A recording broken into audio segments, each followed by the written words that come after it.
सभी को नमस्कार, मेरा नाम अभिषेक है और आप देख रहे हैं बेसिक साइंस और इंजीनियरिंग की क्लास जो आरआरबी, एएलपी और टेक्नीशियन के लिए इम्पोर्टेंट है।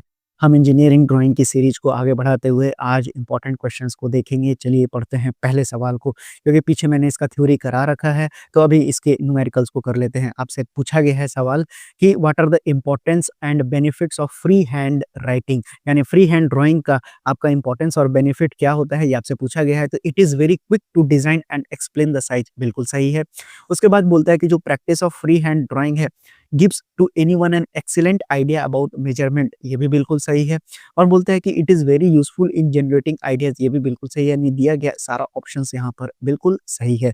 चलिए बढ़ते हैं अब अपने अगले सवाल पर, और अगला सवाल आपसे कहा गया है कि कौन-सा मीडियम अडॉप्ट करना चाहिए इंजीनियर्स या फिर ड्राफ्ट्समैन के द्वारा, ताकि वो अपने आइडिया को कन्वे है वो कर सके आर्टिसंस को। तो वो ओरली मीडियम अपना सकता है, राइटिंग भी अपना सकता है, सिग्नेचर या फिर इंडिकेशन ऑफ फिगर्स को भी दिखा के बता सकता है। यानी दिए गए यहाँ पर भी सभी ऑप्शन सही हैं। देखिए ये ऐसे सवाल हैं जो आपको बिल्कुल आपके दिमाग में होना चाहिए। चलिए बढ़ते हैं अगले सवाल पर। आपसे कहा गया है कि इंजीनियरिंग ड्राइंग है, उसमें लिस्ट ऑफ आइटम दिया हुआ है, तो इसमें से क्या-क्या इन्फॉर्मेशन रहेगा उसमें? तो इसमें आपका क्या-क्या रहेगा? इसमें आपका आइटम रहेगा, डिस्क्रिप्शन रहेगा, क्वांटिटी रहेगा और साथ ही साथ सबस्टांस रहेगा। तो ऑप्शन नंबर बी इस सवाल का बिल्कुल सही उत्तर होगा। आइए देखते हैं अपने अगले सवाल की ओर। अगला सवाल आपसे क्या पूछा गया है? अगला सवाल आपसे कहता है कि आप बीआईएस से क्या समझते हैं? तो बीआईएस से हम समझते हैं कि इसका फुल फॉर्म जो होता है वो होता है ब्यूरो ऑफ इंडियन स्टैंडर्ड। लेकिन ब्यूरो ऑफ इंडियन स्टैंडर्ड करता क्या है? ये तो फुल फॉर्म हो गया। तो देखिए ये भारत का national standard body of India होता है। ये कोड ऑफ प्रैक्टिस है किसके लिए? तो जनरल इंजीनियरिंग ड्राइंग के लिए। मैं लिख देता हूँ, ये क्या है? ये जो है कोड ऑफ प्रैक्टिस है, यानी कैसे प्रैक्टिस करना है, बीआईएस आधारित ही होता है। ठीक है, कोड ऑफ प्रैक्टिस है। किसके लिए ये प्रैक्टिस है? तो ये आपको जनरल जो आपका इंजीनियरिंग ड्राइंग होता है उसके लिए। तो आप इसको याद कर लीजिएगा, बीआईएस पर सवाल हमेशा आपसे पूछा जाता है। चलिए बढ़ते हैं एक और बेहद महत्वपूर्ण सवाल जो आपको इंजीनियरिंग ड्राइंग से आपके परीक्षा में देखने के लिए मिल सकता है। आपसे पूछा गया है कि जो टाइटल ब्लॉक होता है उसमें क्या-क्या दर्शाना होता है? तो इसमें नेम ऑफ कंपनी दर्शाना होता है, टाइटल ऑफ द ड्राइंग दर्शाना होता है, स्केल ऑफ ड्राइंग दर्शाना होता है। यानी दिया गया सभी उत्तर बिल्कुल सही है। अगर आपके पास ये ड्राइंग शीट है तो आप यहाँ पर क्या दिखाते हैं? नेम ऑफ द कंपनी लिखते हैं, फिर यहाँ पर क्या लिखते हैं? आप टाइटल लिखते हैं, ड्राइंग का स्केल क्या है ये आप बताते हैं। तो यानी कि आप देख सकते हैं टाइटल ब्लॉक के लिए आप तीनों के तीनों उत्तर बिल्कुल सही होगा। बढ़ते हैं अगले सवाल पर। रिपीटेड सवाल है, मैंने आपको कराया हुआ है ताकि आपको याद हो जाए, क्योंकि ये क्वेश्चन एग्जाम में निश्चित आएगा। बोला गया है दो एडजेसेंट साइड का रेशियो ड्राइंग शीट के लिए कितना होता है? तो ये आपको 1:2 होता है, बिल्कुल कंठस्थ होना चाहिए। चलिए अगला सवाल फिर से आपको रिपीटेड है, मैंने बढ़ा रखा है। बोलता है कि area of an A0 size drawing sheet किसके क्लोज होता है? तो मैंने बता रखा है, ये लगभग 1 मीटर स्क्वायर के क्लोज होता है। चलिए देखते हैं अगला सवाल। अगला सवाल आपसे कहा गया है क्लाइनोमीटर के बारे में। तो क्लाइनोमीटर के बारे में मैंने बताया था आपको, ये एंगल पर होता है, ठीक है? सेट स्क्वायर की जगह पर काम करता है, तो एंगुलर मेज़रमेंट के लिए इसका यूज़ किया जाता है। ऑप्शन नंबर सी सवाल का बिल्कुल सही उत्तर हो जाएगा। आइए बढ़ते हैं अपने अगले सवाल पर। अगला सवाल आपसे पूछा गया है कि इनमें से कौन-सा size standard trim drawing sheet का नहीं है, ऐसा पूछा गया है। तो 4 ऑप्शन दिया हुआ है। तो देखिए अगर आपको ये चार्ट जो मैंने पढ़ा रखा है, आपको अगर ये याद नहीं होगा तो आप इस सवाल को नहीं बना पाएँगे। तो 841 गुना 1189 ये किसका है? ये A0 का है। उसी तरह से 210/297 आपको किसका है? तो ये आपका A4 होता है, ये तो याद ही होना चाहिए। उसी तरह से 297 और जो 420 है वो मैंने A3 आपको याद करा के रखा है। यहाँ 420 और ये कितना होता है? ये होता है 594 होता है, ये A2 का सीट साइज़ है। और A2 साइज़ का सीट ही आपको जनरली जो इंजीनियरिंग ड्राइंग के लिए यूज़ किया जाता है स्टूडेंट्स के द्वारा, ये A2 ड्राइंग सीट ही आपका होता है। ठीक है? इंजीनियरिंग में लिख देता हूँ, स्टूडेंट्स जो यूज़ करते हैं वो कौन-सा होता है? आपका A2 होता है। तो यानी कि यहाँ पर 594 होगा, ऑप्शन नंबर बी इस सवाल का बिल्कुल सही उत्तर हो जाएगा। आइए बढ़ते हैं अगले सवाल पर। अगला सवाल आपसे क्या पूछा गया है कि डायमेंशन B2 ड्राइंग बोर्ड का बताना है, तो ये कितना होता है? तो ये आपको 700 गुना 500 गुना 15 क्यूब होता है, यानी तीनों का अगर आप देखेंगे लंबाई, चौड़ाई और विड्थ, तो ये वॉल्यूम बन जाएगा। आपको बता दें ये सभी जो डायमेंशन है वो में दिया जाता है, इसलिए लिखा हुआ है ये। अब B2 जो साइज़ है ड्राइंग बोर्ड का उसको एक और कहा जाता है, इसको जो है इंपीरियल साइज़ के नाम से भी आपसे सवाल बन सकता है। तो इंपीरियल साइज़ भी आपसे पूछ देगा, तो भी जवाब आपका यही होना चाहिए। आइए बढ़ते हैं अपने अगले सवाल पर। अगला सवाल आपसे क्या कहा गया है कि वेरियस इंस्ट्रूमेंट दिया हुआ है, इसको करेक्टली मैच करके बताना है। तो यानी कि आपका लार्ज कंपास यूज़ कहाँ पर होता है? तो ये आपका कंपास का यूज़ यहाँ पर ड्रॉ अ बिग सर्कल के लिए यूज़ होता है। उसी तरह से जो लार्ज डिवाइडर है, वो किसके यूज़ होता है? तो ये आपको लाइन को डिवाइड करने में यूज़ होता है। रूलिंग पेन जो होता है, ये आपको किससे? तो ये आपको रूलिंग पेन जो होता है, इंक लाइन करने के लिए यूज़ होता है। उसी तरह से जो लीड केस बचा, वो किसके लिए होगा? तो होल्डिंग पेंसिल के लिए। तो आप देख सकते हैं 3, 4, 1, 2, 3, 4, 1, 2 कहाँ दिख रहा है? ऑप्शन नंबर बी में दिख रहा है, तो ये आपका सवाल का सही उत्तर हो जाएगा।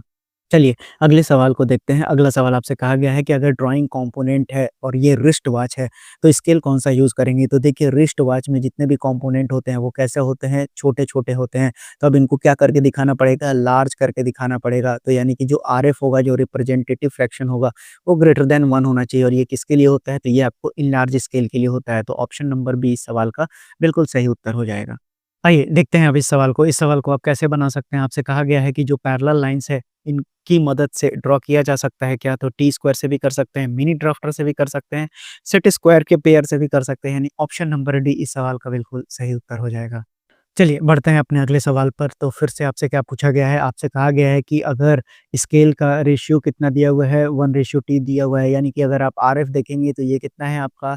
तो आरएफ 1 से कम दिया हुआ है। अगर आरएफ 1 से कम दिया हुआ है मतलब कि आपको यहाँ पर रिड्यूसिंग स्केल का यूज़ करना है, मैंने आपको पढ़ा रखा है।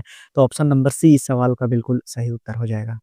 आइए बढ़ते हैं अब अपने अगले सवाल पर। अगला सवाल आपसे क्या कहता है? बोलता है कि जो टाइटल ब्लॉक है, वो ड्राइंग शीट पर कहाँ बनाया जाता है? तो आपको मालूम होना चाहिए लोअर राइट कॉर्नर पर, जैसा कि मैंने आपको पढ़ा भी रखा है। ऑप्शन नंबर डी इस सवाल का बिल्कुल सही उत्तर हो जाएगा। तो आपको समझ में आ रहा होगा कि सवाल कैसे बनता है और आप इन चीज़ों को कैसे ध्यान में रख सकते हैं।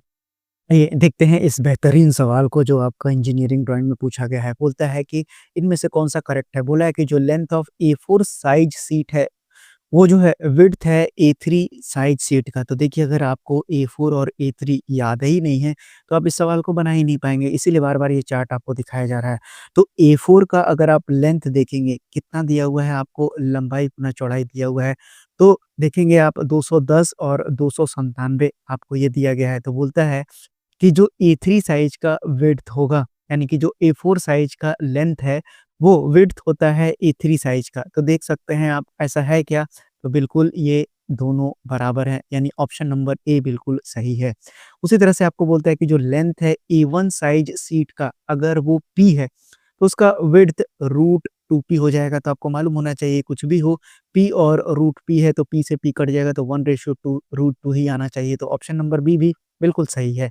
उसी तरह से बोलता है कि जो एरिया है 2A0 साइट का जो सी साइज़ शीट है वो 2 मीटर स्क्वायर होगा तो बिल्कुल A0 का मैंने बता रखा है कितना होता है 1 मीटर स्क्वायर होता है। तो 2A0 का मतलब कितना हो गया 2 गुना 1 मीटर स्क्वायर हो जाएगा यानी कि 2 मीटर स्क्वायर हो जाएगा यानी ऑप्शन नंबर सी भी सही है। यानी दिया गया यहाँ पर सारा ऑप्शन सही है। देखिए कैसे आपको घुमा-फिरा के सवाल पूछा जा सकता है। आइए बढ़ते हैं अगले क्वेश्चन पर। अगला क्वेश्चन आपसे क्या कहा गया है? अगला क्वेश्चन आपसे कहा गया है ड्राइंग बोर्ड बहुत सारे साइजेज़ में आता है, आपको D0 का बताना है। तो D0 कितना होता है? 1500 गुना 1000 और गुना 25 ये आपको याद रखना है और D0 जो होता है वो लार्जेस्ट साइज़ होता है किसका? बोर्ड का। तो याद कर लीजिएगा कि जो लार्जेस्ट साइज़ होता है किसका? आपका ड्राइंग बोर्ड का, वो कितना होता है? वो D0 होता है और कितना होता है? तो 1500 गुना 1000 गुना 25 होता है, तो ऑप्शन नंबर डी बिल्कुल सही है। चलिए बढ़ते हैं अब अपने अगले सवाल पर। पेंसिल मैंने बहुत डिटेल में आपको पढ़ा रखा है। ये बताइए इस 2H पेंसिल का यूज़ कहाँ किया जाता है? तो H का मतलब क्या होता है? तो H का मतलब आपको हार्डनेस होता है और B का मतलब मैंने बताया है ये होता है आपका ब्लैकनेस, ठीक है? तो अब जो है आपसे पूछा गया है तो पेंसिल जितना ज़्यादा हार्ड होगा उतना ज़्यादा वो फीका होगा, यानी कि ज़्यादा मतलब ब्लैक वो नहीं दिखाई देगा। तो to draw less visible lines यानी ऑप्शन नंबर सी इस सवाल का बिल्कुल सही उत्तर हो जाएगा। आइए देखते हैं सेट स्क्वायर पर पूछा गया ये सवाल क्या बोलता है? बोलता है कि इनमें से कौन-सा सेट स्क्वायर नहीं आता है? तो मैंने बताया है 30, 60, 90, 45, 45, 90 का आता है। ये वाला नहीं आता है 15, 76, 90 नहीं आता है। तो ऑप्शन नंबर ए इस सवाल का बिल्कुल सही उत्तर हो जाएगा। आइए बढ़ते हैं अब अपने अगले सवाल पर। अगला सवाल देखिए आपसे पूछा गया है कि जो सॉफ्ट ग्रेड पेंसिल है इनका यूज़ कहाँ किया जाता है? तो ये जो है थिक लाइन्स ड्रॉ करने के लिए यूज़ किया जाता है, ये मैंने आपको पहले ही बता रखा है, यानी ऑप्शन नंबर बी इस सवाल का बिल्कुल सही उत्तर हो जाएगा। चलिए अगले सवाल को लेते हैं और वहाँ पर आपको पूरी तरह से एक बार फिर से एक्सप्लेन कर देते हैं पेंसिल को। आपसे पूछा गया है कि जो मेन कंपोनेंट होता है, जो पेंसिल का टिप होता है, वहाँ पर क्या यूज़ किया जाता है? ठीक है? तो यहाँ पर आपको मैंने समझा रखा था पढ़ाते समय कि ग्राफ़ाइट और क्ले का यूज़ किया जाता है, यानी ऑप्शन नंबर ए यहाँ पर सही हो जाएगा। ठीक है?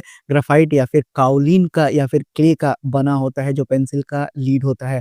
अब अगर आप यहाँ पर फिगर को देखेंगे तो एफ का मतलब होता है फाइन पेंसिल, यहाँ पर एचबी का मतलब होता है हार्डनेस एंड ब्लैकनेस। जब आप दाहिनी ओर जाएँगे तो देखिए कलर जो है डार्क होता चला जा रहा है, यानी कि बी टू बी यानी 4B ये कैसा पेंसिल बनेगा? डार्क पेंसिल बनेगा, यानी कि सॉफ्ट होगा और ज़्यादा ब्लैक होगा। उसी तरह से जिस तरफ से आप फाइन पेंसिल की ओर अगर लेफ्ट की ओर जाएँगे, यानी हार्डनेस जैसे-जैसे बढ़ता चला जाएगा, आप देखिए जो रंग है वो फीका होता चला जाएगा। तो ये भी आपको याद हो गया होगा। तो यानी कि अब अगर बात किया जाए कि जो सबसे हार्ड ग्रेड पेंसिल होगा, उसमें क्ले कंटेंट सबसे ज़्यादा होगा। क्या बोला मैंने? तो यानी कि अगर मैं 9H पेंसिल की बात करूँ, तो यहाँ पर जो क्ले का कंटेंट होगा, वो क्या होगा आपका सबसे ज़्यादा होगा, आपको समझ में आ गया होगा। उसी तरह से अगर मैं ब्लैकनेस की ओर जाऊँगा, तो ग्राफ़ाइट ब्लैक होता है, तो यानी कि इधर का जो भी आपका पोर्शन एंड करेगा, यानी कि अगर मैं जाता हूँ 9B के ऊपर, मान लीजिए यहाँ तक 7 ही दिया हुआ है, 8B हो गया, 9B हो गया, तो 9B पर अगर मैं जाऊँगा तो यहाँ पर जो ग्राफ़ाइट का कंटेंट होगा, क्योंकि ब्लैक चाहिए ना ब्लैकनेस, तो यहाँ पर ग्रेफ़ाइट का कंटेंट क्या हो जाएगा? सबसे ज़्यादा हो जाएगा। तो क्ले कंटेंट जितना ज़्यादा होगा, पेंसिल उतना ज़्यादा लाइट होता चला जाएगा, हार्डनेस बढ़ता चला जाएगा। उसी तरह से ग्रेफ़ाइट कंटेंट जितना ज़्यादा होगा, पेंसिल का लीड उतना ज़्यादा डार्क हो जाएगा और पेंसिल उतना ज़्यादा सॉफ्ट हो जाएगा। तो आई होप आपको ये सवाल फिर से रिवाइज़ हो गया होगा। चलिए देखते हैं अब अपने इस सवाल को कितना अच्छा सवाल बनाया गया है। देखिए बोलता है कि आपको फिगर देख के बताना है कि जो लेंथ होगा इस सीट का वो कितना हो जाएगा। तो देखिए लेंथ तो यहाँ पर 841 हो जाएगा, लेकिन इस सवाल को पहले समझ लीजिए। देखिए फिगर उल्टा करके दिया हुआ है ना? आपको जो फिगर जो है वो इस तरह से आपको पढ़ने का आदत है, ये इस तरह से घुमा दिया है, यानी कि 90 डिग्री पर रोटेट किया हुआ है।